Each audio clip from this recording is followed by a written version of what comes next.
if the argument is that Christianity has done a lot of good in history, yes, I agree. No argument. If the argument is that Christianity had improved certain civilizations tremendously from what they were before, no argument. This is not a debate. I think the same thing could be said of Islam. Did Islam improve the situation in the Arabian Peninsula? You bet. That's not what I'm here to debate tonight. I was asked, what is a better basis for civil society? So let's look at the situation right now. What demographic group in the United States is the most Christian? And I'm measuring that by church attendance, faith in Jesus, belief that the scriptures are of divine inspiration or origin, frequency of prayer. Every measure you can think of. What demographic group in this country is the most Christian? African Americans. Now, what I'm going to say can be misinterpreted, and I hope it's not. But Du Bois would agree with me. What demographic group in this country faces the most problems? Highest poverty rates, highest murder rates, highest teen pregnancy rates, highest diabetes rates, highest unemployment rate, you name it. So, do I think it's because they're Christian? Of course not. It's something else is going on. What demographic in this country is the least Christian? Jews and Asian Americans. Jews deny the divinity of Christ outright. So there's no, and Jews are actually the most secular group in America today. So we have two demographics, Asian Americans, who do have a small proportion who are Christian, but the majority are not, and they have a high percentage of secular identification, Asian Americans. Jews and Asian Americans are doing the best in this country. Educational attainment, income, life expectancy, you name it, however you want to measure it. Now what's going on here? Do I think it's because they're not Christian? Of course not. How simplistic, how ridiculous. But this should cause for pause. Something's going on here. Something other than Christianity would help us explain why these two groups are experiencing such different social realities. Let's broaden it. Pew Research gives us a lot of information. One of the most Christian states in this country, measured by, again, belief, behavior, and belonging. Louisiana, Arkansas, Alabama, Mississippi, Georgia, South Carolina, North Carolina, Kentucky, Tennessee, Oklahoma, tied with Utah. These are the states with the highest murder rates, the highest poverty rates, crumbling schools, underfunded hospitals, highest murder rates, highest obesity rates, you name it, however you like. The least Christian states in America, again, measured by standard sociological measures of belief, behavior, and belonging. Maine, Vermont, Connecticut, New Hampshire, Rhode Island, Massachusetts, New York, Alaska, Oregon, and California. Faring markedly better on all these indicators. Not every single one, and these are averages and percentages. Why? Is it because one's Christian? No, something else is going on here. What is that something else? Let's go internationally. The most Christian countries in the world today: Zambia, Democratic Republic of Congo, Guatemala, El Salvador, Ecuador, Rwanda, Colombia, Brazil, Peru, Ghana, Venezuela, Mexico, Jamaica. The most secular societies today, organically secular, meaning that's not being forced by some lunatic atheist dictator. Democratic societies that have given up their religion for the most part. Sweden, Denmark, Czech Republic, Japan, Canada, Norway, Finland, New Zealand, South Korea, Estonia, France, Russia, Bulgaria, Netherlands, Slovenia, Germany, Hungary, Great Britain, Australia, Belgium. Which set of countries is faring the best? So you can take an individual demographic group, go to the States, or go internationally. We see the same correlation.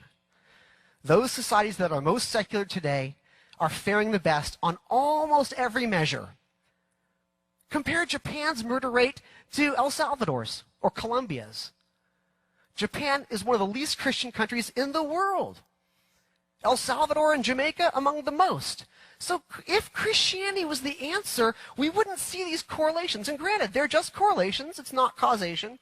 Something else is going on here. I agree that those countries that are faring well come out of a Christian heritage. I agree.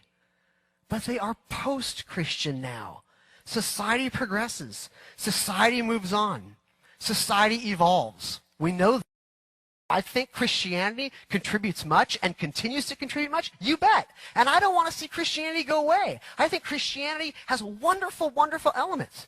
I just don't want it to be the the basis. Not a basis, but the basis. And that's what this debate has asked me to say. What would happen if we declared Christianity the basis of American civil society? I don't think it would be very pretty. Christianity teaches peace. But which are the most peaceful societies today? The least Christian. Nah, I should take that back. North Korea is pretty awful too. And they're not Christian. But on average, if we just look at democracies, so let's get the dictatorships out and the fascists out, which democracies are the most peaceful? The least Christian democracies. Who is most for going to war and attacking other nations in this country? Evangelical Christians and Mormons. Who's the least in favor of going to war and attacking other nations? Secular Americans.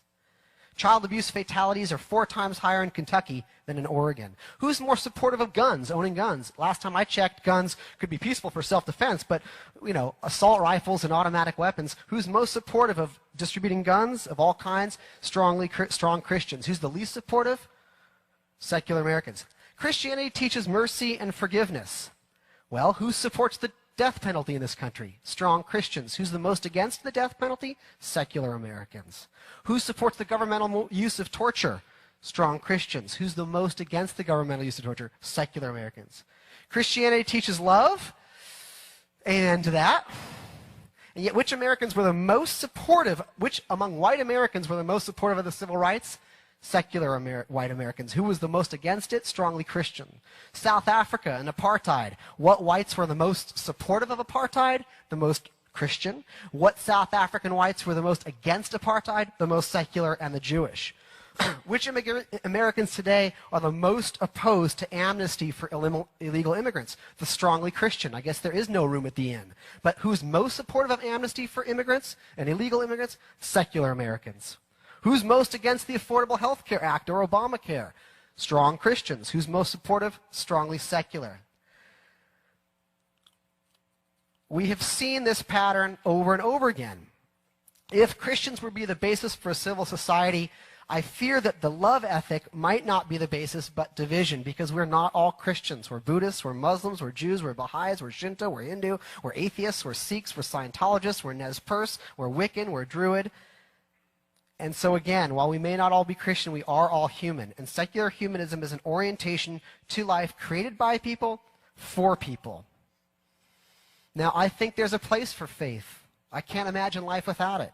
I think there's a place for hope. I can't imagine life without it. But when looking at how we're going to structure a society, we need reason, we need evidence, we need experience. We the people is how this country was founded. It was good enough for our founding fathers, and it's good enough for us all today. And I will just end with the heart of secular humanism, and that is treat others as you wish to be treated. That is the heart and soul. Professor Marshall keeps calling secular humanism squishy, squeamish, or something. No, it's pretty darn simple. Treat others the way you want to be treated. And that ethic is universal. It is found long before the Gospels, thousands of years in ancient Egypt, in ancient China, all over the world. Why? Because it's based on basic concepts like empathy, for which our brains have evolved for, experience.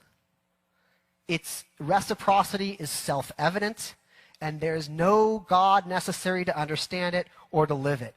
And I believe if we're going to have any basis of a civil society, it should be treat others as you would like to be treated. And I think we're all good, which, by the way, is also quoted by Jesus. So I see wonderful common ground there. Thank you very much for listening to me. Sorry if I ranted.